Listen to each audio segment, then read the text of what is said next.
칠순 넘긴 여사님께 날아든 건 꽃다발도 편지도 아닌 자식들이 낸 성년 후견인 신청서였습니다. 엄마는 이제 판단력이 없대요. 요양원 가셔야 해요. 그날 밤 그녀는 서랍을 열었습니다. 통장 6개, 아파트 등기, 그리고 생전 신탁 계약서.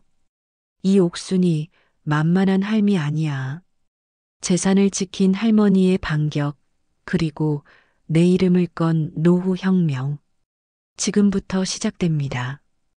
그 전에 구독과 좋아요, 알림 설정 부탁드려요. 비가 부슬부슬 내리던 서울 외곽의 오래된 골목. 허름한 단독주택 안 정옥순 여사는 물이 뚝뚝 새는 천장을 바라보며 고양이 밥을 챙기고 있었습니다.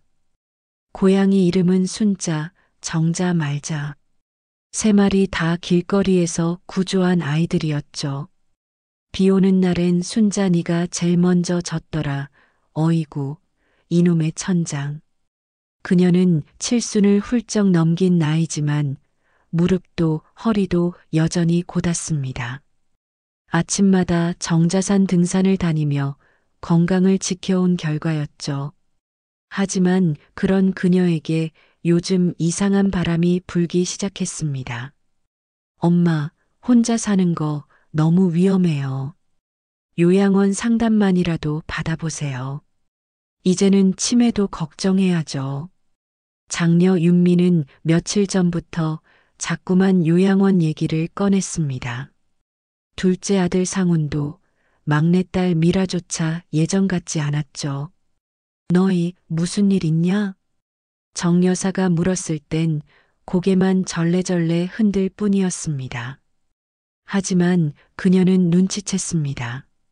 뭔가 수상하다는 걸요. 며칠 후 옥순 여사는 주민센터를 찾았습니다. 구청에 일하던 오래된 이웃 최 선생이 문을 닫기 직전에 속삭이듯 말했습니다. 정 여사님, 혹시 자녀분들이 성년 후견 신청한 거 아세요? 요양원 얘기 들으면 꼭 확인해 보셔야 해요. 그 말에 그녀의 두 손은 가늘게 떨렸습니다. 딱딱하게 마른 손등 위로 주름진 핏줄이 솟구쳤습니다. 아, 그게 그렇게 돌아가는 거구만. 집으로 돌아오는 골목길. 그녀는 정자 말자 순자 새 고양이를 안으며 중얼거렸습니다. 이 옥순이 그리 만만한 사람 아니야. 그날 밤 그녀는 오래된 서랍장을 열었습니다. 안에는 통장 6개, 부동산 등기 서류, 그리고 아파트 임대 계약서들이 고스란히 정리돼 있었죠. 그녀는 아무도 모르게 전화를 걸었습니다. 안녕하세요. 생전 신탁 상담 가능한가요? 며칠 뒤 정옥순 여사는 구청 민원실에서 조용히 한 장의 서류를 받아들었습니다. 성년 후견 개시 심판 청구서. 신청일란에는 장녀 윤미의 이름이 공동 신청인엔 둘째 상훈과 막내 미라가 나란히 적혀 있었죠.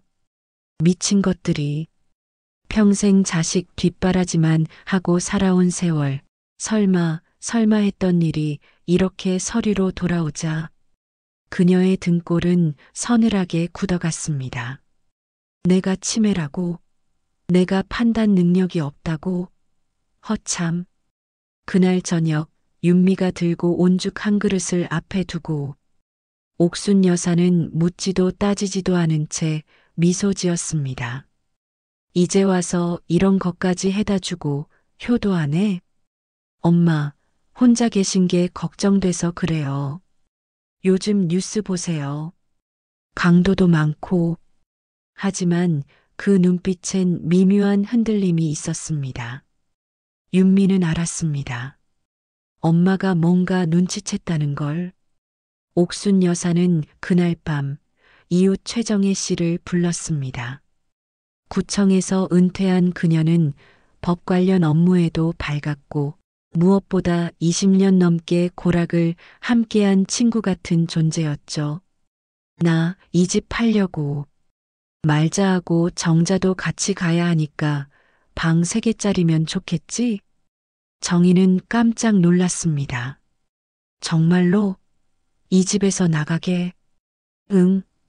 대신 새 집은 내 맘대로 지을 거야. 누가 데려가라면 못 데려가게, 단단하게. 며칠 후 부동산 사무소에서 정 여사는 자신의 재산 목록을 정리하기 시작했습니다. 송파구에 있는 20평 아파트 2채, 그리고 용산에 1채, 모두 임대 중이며 월세만 해도 380만 원 이상 들어오고 있었죠. 이 돈이면 나 요양원 안 가고 요양보호사랑 단독주택에 살아도 돼. 그러곤 당당히 생전 신탁 계약서를 작성합니다. 후견인을 통한 자식 통제 대신 자신의 의지로 재산을 관리하겠다는 선언이었죠. 하지만 이 사실을 안 윤미는 곧바로 전화를 걸어왔습니다. 엄마, 지금 뭐 하는 거예요? 왜 그런 서류를 혼자? 내가 미쳤냐? 니들한테 후견인 맡기게. 너희 셋이 힘 합치니까 이제 엄마 하나쯤은 만만하디? 그 말에 윤미는 숨이 막힌 듯 잠시 침묵했습니다. 그냥 엄마가 걱정돼서. 네 걱정은 네 신용 등급이나 하쇼. 정옥순 여사는 전화를 끊고 말자와 순자의 밥그릇을 닦았습니다. 눈빛은 더 이상 흔들리지 않았습니다. 그녀는 이제 전원주택을 새로 짓기로 결심한 것이었습니다. 서울에서 1시간 남짓 떨어진 외곽 시골 마을. 정옥순 여사는 오래된 양철 지붕의 빈 주택 앞에 서 있었습니다. 겨울바람이 부는 언덕 위, 잡초와 낙엽이 뒤섞인 채 방치된 집. 하지만 그녀의 눈엔 이미 마당엔 고양이들이 뛰놀고 있었고 부엌 한켠엔 친구가 차려준 따뜻한 밥상이 그려지고 있었습니다. 여기요? 너무 낡았는데요. 중개인은 조심스레 말했지만 옥순 여사는 고개를 끄덕였습니다. 낡아서 좋은 거야. 내가 내 마음대로 고칠 수 있잖아. 며칠 뒤 정옥순 여사는 친구 정희와 함께 계약을 마쳤고 리모델링 공사에 들어갔습니다. 오래된 나무 창틀은 단열 좋은 샤시로 바꾸고 장판은 고양이들이 미끄러지지 않도록 논슬립 바닥재로 시공했습니다. 욕실엔 간이 손잡이와 미끄럼 방지 타일까지 꼼꼼히 체크했습니다. 나 요양원 안 가. 내 집을 요양원처럼 만들 거야. 그리고 마지막으로 그녀는 혼자 결정한 큰 선물을 하나 준비했습니다. 정희야, 이 옆집 빈집 너한테 줄게. 뭐? 무슨 소리야? 네가 없었으면 나 이번에 완전히 당했어. 고맙단 말로는 부족해서 그래. 정희는 손사래를 쳤지만 옥순 여사의 눈빛은 단호했습니다. 그녀는 이미 오래전부터 결심하고 있었던 것이죠. 정희는 20년 전 남편이 세상을 떠났을 때 옥순을 품었고 이번엔 옥순이 그 품을 되돌려주기로 한 것입니다. 그날 밤 둘은 새로 칠한 벽 앞에서 막걸리 한 잔을 기울였습니다. 우리가 지은 이 집이 진짜 요양원이네. 요양원은 남이 정한 삶이고 여긴 내가 정한 노후야. 그 말을 들은 정희는 눈시울을 붉히며 한참을 말이 없었습니다. 한편 자식 셋은 점점 불안에 휩싸이기 시작했습니다. 법정에서 성년 후견이 기각된 데다 정옥순 명의의 재산이 신탁으로 완전히 분리되며 더는 손쓸 방법이 없게 되었기 때문입니다. 그제야 그들은 서서히 왜 엄마가 그렇게 결심했는지 생각하기 시작했죠. 하지만 때는 이미 늦었습니다. 서울 강남의 한법률사무소. 정옥순 여사 후견 개시 청구 기각 판결 받았습니다. 변호사의 말에 윤미는 자리에서 벌떡 일어났습니다. 아니, 그럴 리가 없어요. 치매 검사도 받으라고 하셨잖아요. 혼자 계시기엔 너무 위험하단 말이에요. 하지만 판결문은 명확했습니다. 정 여사는 충분히 판단 능력이 있으며 스스로 자산을 관리하고 주거와 삶의 방식을 결정할 수 있는 상태라는 것이었습니다. 자식들의 개입은 노인의 자유를 심각하게 침해할 수 있습니다. 판사의 말은 뼈아프게 울렸습니다. 재판을 마치고 돌아오는 길, 정옥순 여사는 정의와 함께 간단한 잔치상을 차렸습니다. 전원주택의 작은 거실에는 이웃들이 하나둘 모여들었고 그녀는 손수 담근 깻잎김치와 배추전을 내놓으며 웃음을 터뜨렸습니다. 난 말야 요양원보다 요리가 더 나아. 여기선 내가 주방장이잖아. 정희는 웃으며 옆에서 말했습니다. 그리고 여긴 우리가 정한 법이 통하는 집이지. 하지만 평온한 시간도 잠시, 며칠 후 윤미가 직접 전원주택을 찾아왔습니다. 그녀의 눈에는 어딘가 피곤한 기색과 억눌린 분노가 엿보였죠. 엄마, 이게 다 뭐예요? 다들 엄마 걱정해서 그런 건데 왜 우리를 적으로 만들어요? 정 여사는 조용히 그녀를 바라보다 말했습니다. 니들이 날 걱정한 게 아니야.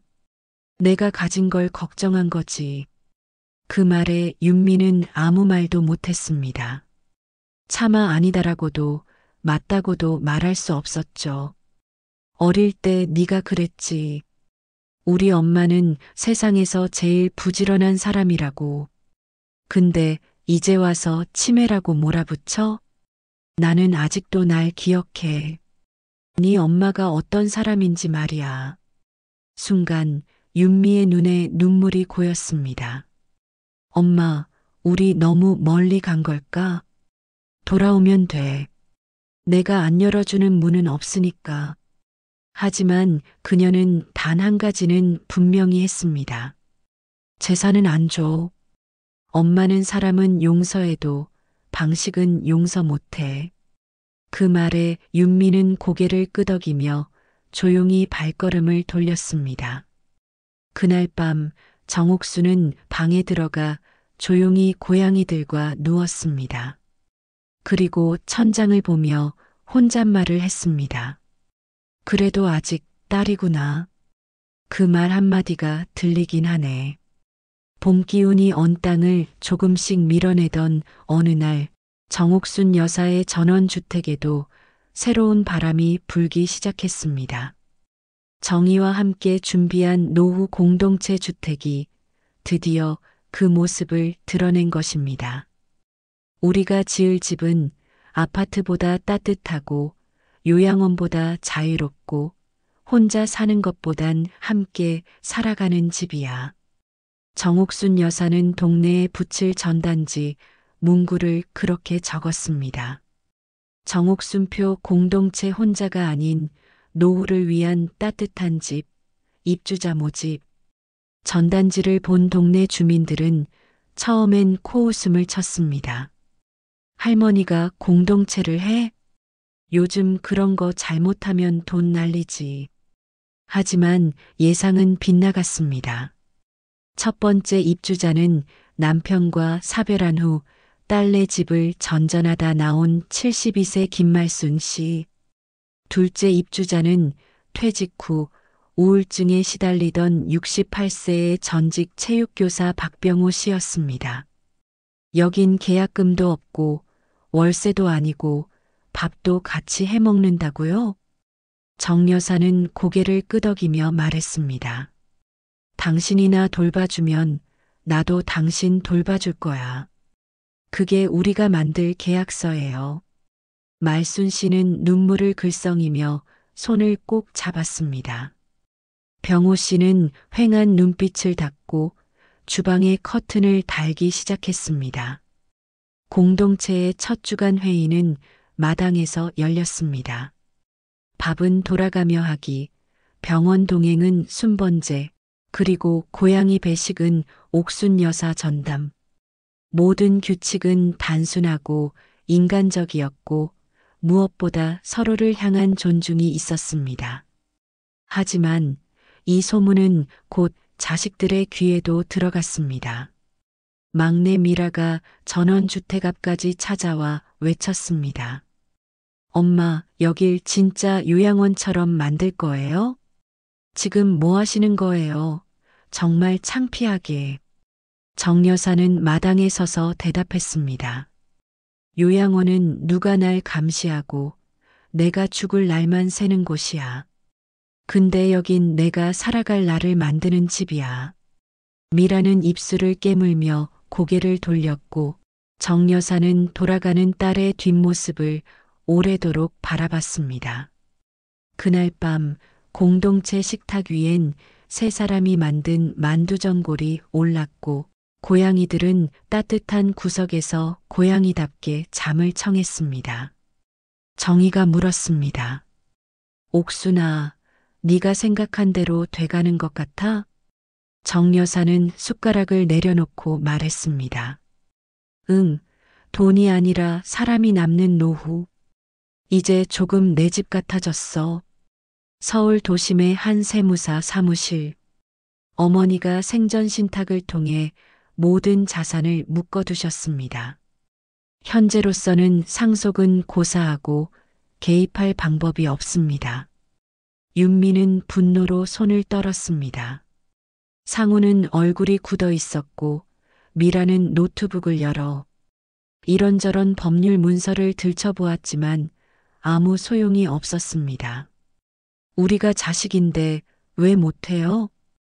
법적으로도 도의적으로도 엄마 재산은 결국 우리 건데.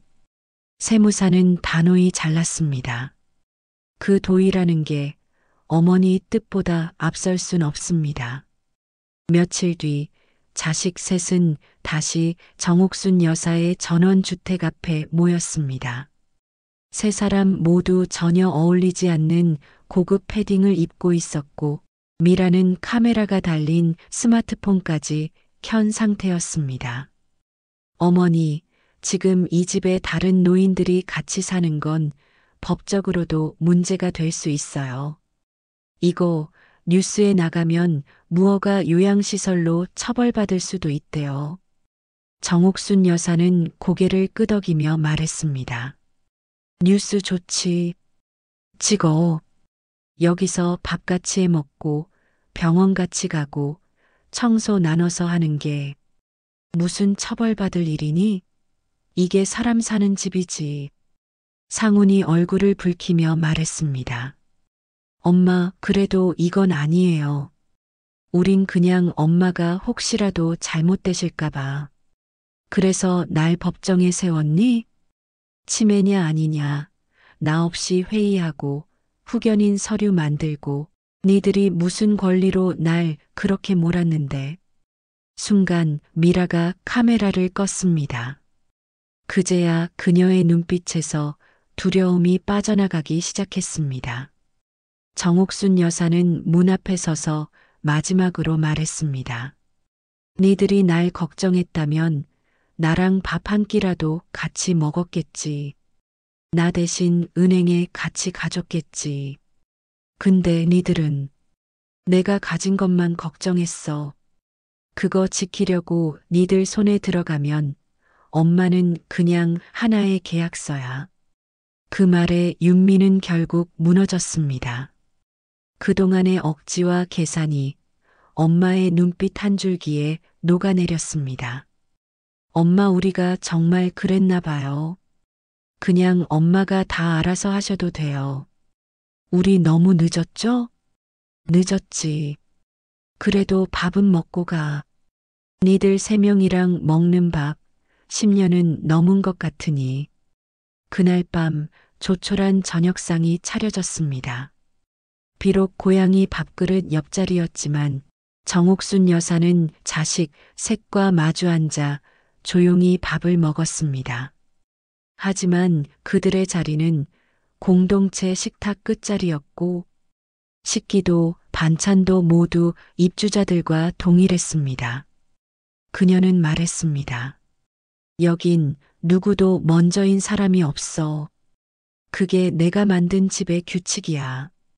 전원주택에서 노후 공동체를 꾸리는 할머니.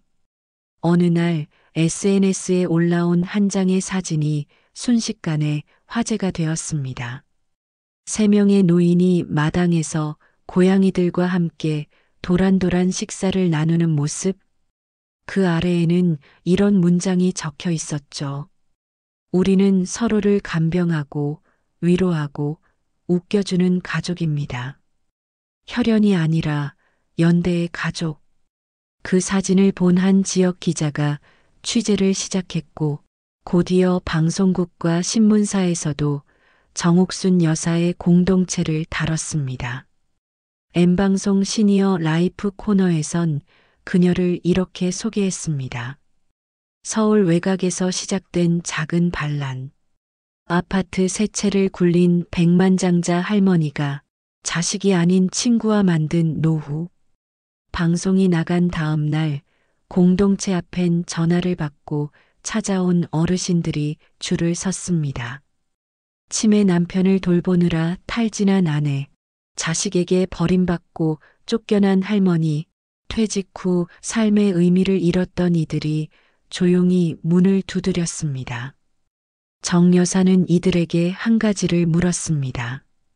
당신이 이 집에서 할 수 있는 일은 뭐예요? 누군가는 요리를, 누군가는 정원을 가꾸는 일을, 누군가는 간단한 회계 업무를 자청했습니다. 정 여사는 고개를 끄덕였습니다. 그럼 우리 같이 살아봐요. 단 여긴 누가 주인이 아니에요. 모두가 이 집의 주인이에요. 이후 공동체는 점점 성장했습니다. 마당은 텃밭이 되었고 빈 창고는 작은 도서관으로 바뀌었습니다. 전직 교사가 아이들에게 무료로 수학을 가르치기도 했죠. 그 소식은 결국 지자체와 복지재단의 눈에 들어갔고 시니어 자립 공동체 모델로 선정되어 일부 지원까지 받게 되었습니다. 그 소식을 들은 윤미는 조용히 전원주택을 다시 찾았습니다.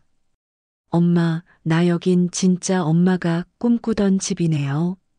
정 여사는 웃으며 말했습니다. 네가 어릴 때 말했잖아. 우리 집은 왜 맨날 싸우냐고. 그래서 내가 만든 거야. 안 싸우는 집. 윤미는 말없이 고개를 끄덕였습니다. 그녀는 이제서야 엄마가 만들어낸 진짜 가족의 의미를 이해하게 된 것이었습니다. 그날 저녁 공동체 식탁에는 고등어구이와 참기름향 가득한 나물 반찬이 올랐고 마당엔 고양이들이 여전히 따뜻한 볕 아래에서 낮잠을 자고 있었습니다. 정옥순 여사는 조용히 숟가락을 들며 말했습니다. 이게 내가 꿈꾸던 노후야. 누구도 내 이름을 빼앗을 수 없는 삶. 여기선 내가 나야. 그날도 아침은 고양이 밥그릇부터 시작됐습니다. 정옥순 여사는 말자와 순자, 정자의 이마를 차례로 쓰다듬으며 말을 건넸습니다. 우리 오늘 손님 온다. 아주 중요한 손님이야. 오전 10시 전원주택 앞에 흰 차량 한 대가 멈춰 섰고 내린 사람은 양복을 단정히 입은 남자와 젊은 여성이었습니다. 정옥순 선생님 맞으시죠? 한국시니어복지연구소 박소희라고 합니다. 이 공간을 직접 보고 싶어서 찾아왔습니다.